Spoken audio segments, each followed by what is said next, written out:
Music artists. It's a sought-after career path that only a select few are able to achieve. But when achieved, you become influential. You become a part of history. A song that you release will entertain and even inspire millions of people. And again, only a select few are able to achieve this level of influence.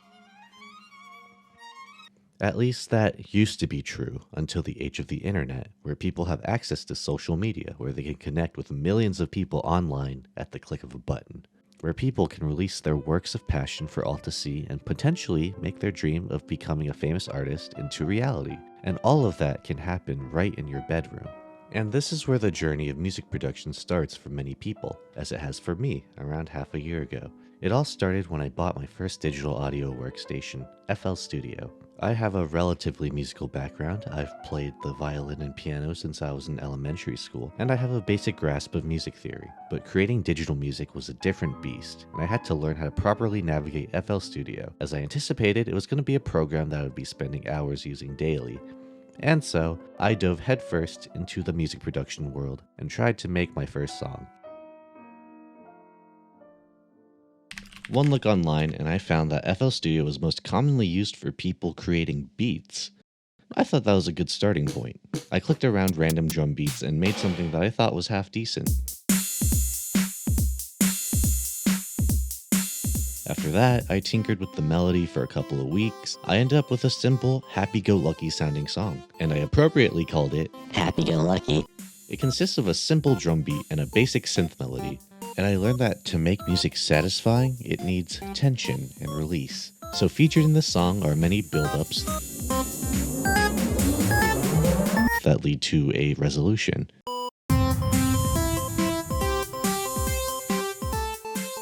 I was pretty happy with the result considering I've only been creating music for a couple of weeks at this point. To me, the song sounds like it's from like a video game soundtrack back in the early 90s, but with a drum beat.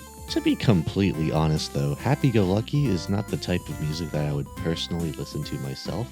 I would at least like some more variety in the instrumentation, and so I started creating my second song. Back in university, I learned a few chords on guitar and decided to write a love song, because love songs are so common in pop music, and I figured, Can't be that hard to write. and 3 years later, I pulled up the lyrics to that song and put them to use. My goal with this song was to make it sound dreamlike, to replicate the whimsical and magical feeling when someone is experiencing love. And as a tribute to when I wrote this song for guitar, I added guitar strumming to the beginning and end. The song was largely experimental and I had no real plan with the instrumentation. I ended up just throwing sounds at it that I thought would fit the atmosphere.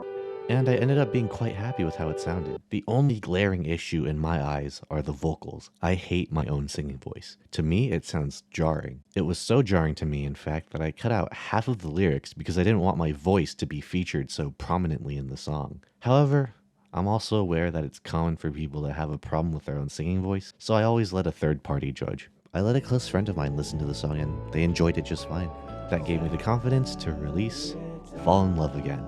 I'm still not a fan of the vocals, but it was good enough for me to move on to the third and final song I'll talk about in this video.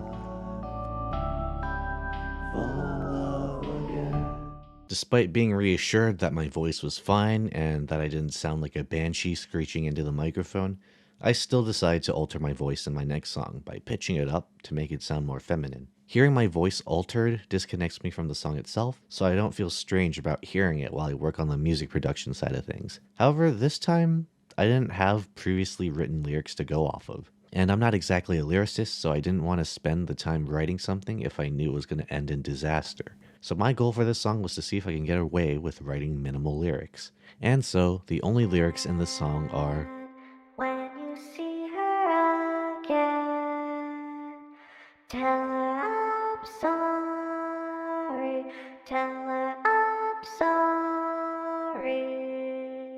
and then I started to have fun with it. I added harmonies, When you see her again, I messed around with the speed, when you see her again. I chopped up the vocal samples to make the ambient sound more interesting,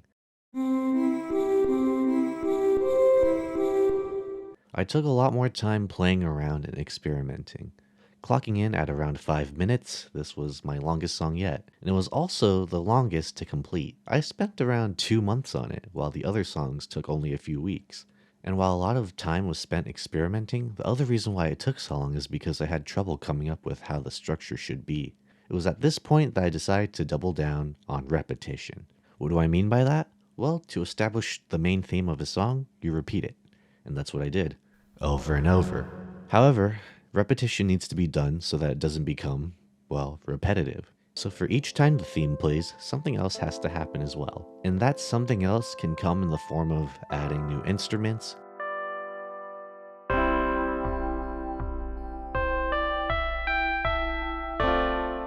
or adding a counter melody.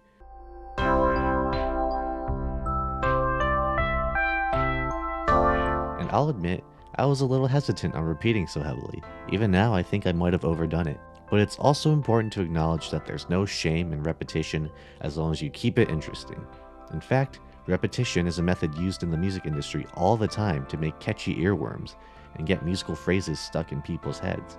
And with that, I finished my third and final song in my half-year musical journey. So I actually released those 3 songs through a distributor and made them available to stream to the public. And those songs don't have many plays or streams, but the joy of becoming an artist comes from creation, not success. Success is simply just a byproduct. If you're also on a musical journey and you're struggling, remind yourself what's important. As an artist, your goal is not fame or fortune. You should make music because you like doing it. I know I probably sound like a broken record because this advice has been said over and over again, but I can't emphasize enough how true it is. Because even if I fail, even if my music is heard by no one and I don't make a single dollar, I will have zero regrets because I tried and I had fun doing it. So if you take away anything from this video, have fun. That's all you need to do.